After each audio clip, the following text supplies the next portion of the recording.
بسم اللہ الرحمن الرحیم الحمد للہ رب العالمین والصلاة والسلام علی اشرف الانبیاء وافضل المرسلین وعلی آلہ واصحابہ وازواجہ وذریاتہ واہل بیتہ اجمعین ومن تبعہم بإحسان الی یوم الدین وبعد اعوذ باللہ السمیع العلیم من الشیطان الرجیم وَلَنَبْلُوَنَّكُمْ بِشَيْءٍ مِّنَ الْخَوْفِ وَالْجُوعِ وَنَقْصٍ مِّنَ الْأَمْوَالِ وَالْأَنفُسِ وَالثَّمَرَاتِ وَبَشِّرِ الصَّابِرِينَ الَّذِينَ إِذَا أَصَابَتْهُم مُّصِيبَةٌ قَالُوا إِنَّا لِلَّهِ وَإِنَّا إِلَيْهِ راجعون أُولَٰئِكَ عَلَيْهِمْ صَلَوَاتٌ مِّن رَّبِّهِمْ وَرَحْمَةٌ وَأُولَٰئِكَ هُمُ الْمُهْتَدُونَ۔ بزرگوں، دوستوں، بھائیوں، عزیزوں، ملت اسلامیہ کے نوجوانوں اور اسلامی ماں اور بہنوں، ہم اور آپ وطن عزیز میں جن حالات سے گزر رہے ہیں، یہ حالات بڑے ناگفتہ ہیں، لیکن اللہ رب العالمین کی سورہ بقرہ کی ان آیتوں پر غور کیجئے تو معلوم ہوگا کہ یہ اس طرح کی آزمائشیں، اس طرح کے حالات، اس طرح کے امتحانات اور اس طرح کی مشکلات سے اللہ رب العالمین اپنے بندوں کو گزارتا ہے، بار بار گزارتا ہے، تاکہ بندہ تپ کر کندن بن جائے، تاکہ سیقل ہو جائے بندگی کی۔ اللہ رب العالمین نے سورہ بقرہ میں فرمایا کہ وَلَنَبْلُوَنَّكُمْ بِشَيْءٍ مِّنَ الْخَوْفِ وَالْجُوعِ وَنَقْصٍ مِّنَ الْأَمْوَالِ وَالْأَنفُسِ وَالثَّمَرَاتِ وَبَشِّرِ الصَّابِرِينَ، کہ یاد رکھو یہ ضرور ہونا ہے کہ تمہارا امتحان ہم لیں، ہم تمہیں ضرور آزمائیں گے۔ اللہ تعالیٰ نے تاکیدی صیغے کے ساتھ استعمال کیا ہے، ہم تمہیں ضرور آزمائیں گے بشیء من الخوف، مختلف قسم کے خطرات کا ڈر ڈال کر کے، خوف ڈال کر کے، ڈر اور خوف کا ماحول بنا کر کے، ڈر اور خوف کی فضا بنا کر کے تمہیں آزمائیں گے۔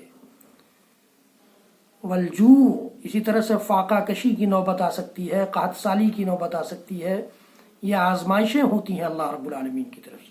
وَنَقْصٍ مِّنَ الْأَمْوَالِ وَالْأَنفُسِ، جان اور مال کو کم کر بھی اللہ تعالیٰ آزماتا ہے،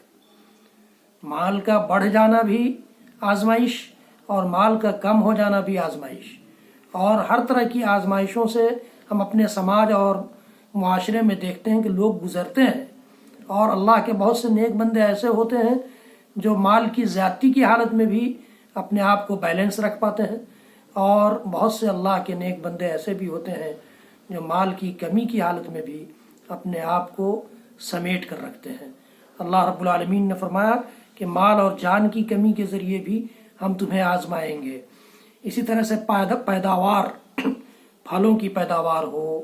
غلوں کی پیداوار ہو، فصلوں کی پیداوار ہو،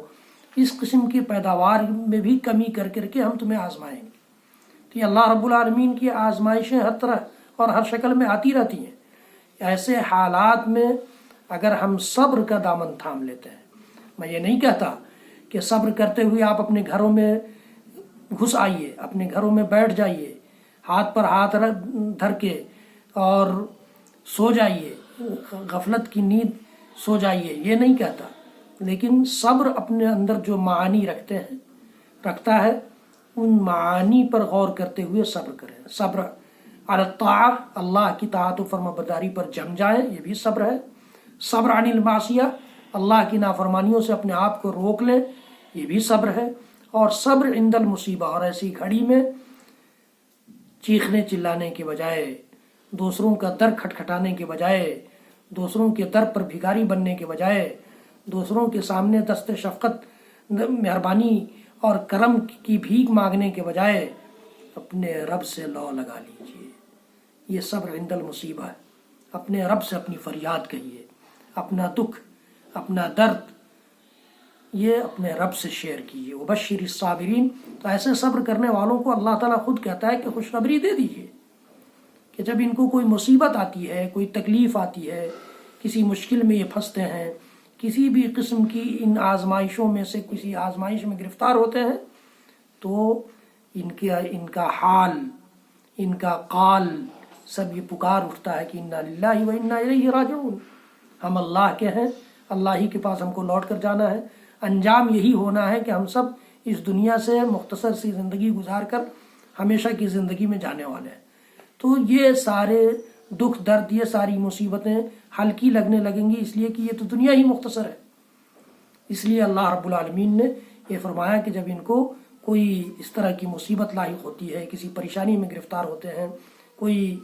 مشکل انہیں آ گھیرتی ہے، تو یہ پکار اٹھتے ہیں کہ انا للہ و انا الیہ راجعون، یعنی اپنے رب کی طرف رجوع کرتے ہیں، اپنے رب کی طرف لوٹتے ہیں، اپنے رب کا در کھٹکھٹاتے ہیں، اپنے رب کے سامنے پیشانی ٹیک دیتے ہیں، اپنے رب کا ذکر و اذکار کرتے ہیں، اپنے رب کے نام کا وظیفہ پڑھتے ہیں، اپنے رب سے فریاد کرتے ہیں، اپنے رب سے لو لگاتے ہیں. اللہ رب العالمین کے کہنے کا مطلب یہ ہے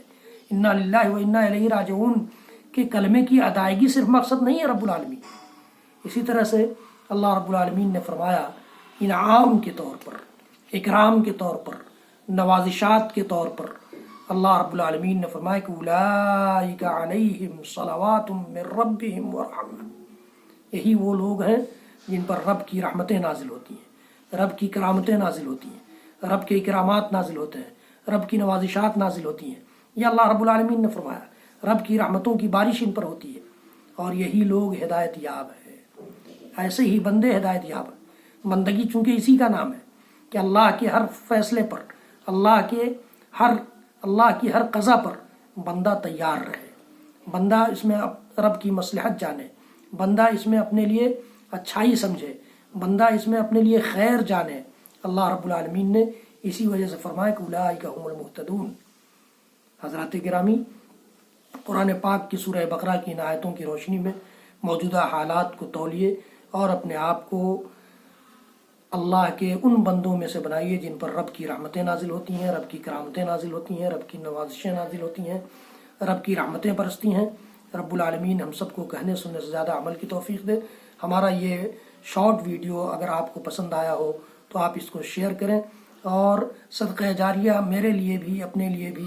سمجھتے ہوئے آگے تک بڑھائیں، اور اس کو لائک بھی کریں. اگر فیس بک پر سن رہے ہوں آپ اور یوٹیوب پر سن رہے ہوں تو بیل آئیکن بھی ضرور پریس کریں اور اس کو لائک کر کے آگے بڑھائیں. رب العالمین اس کام کو، ہمارے اس کام کو ہماری نیکیوں میں شمار کرے اور اسے قبول فرما لے. وصلی اللہ تعالی علی نبینا محمد وعلی آلہ وصحبہ وسلم. سبحان ربک رب العزت عما یصفون وسلام علی المرسلین والحمد للہ رب العالمین. والسلام علیکم ورحمۃ اللہ وبرکاتہ.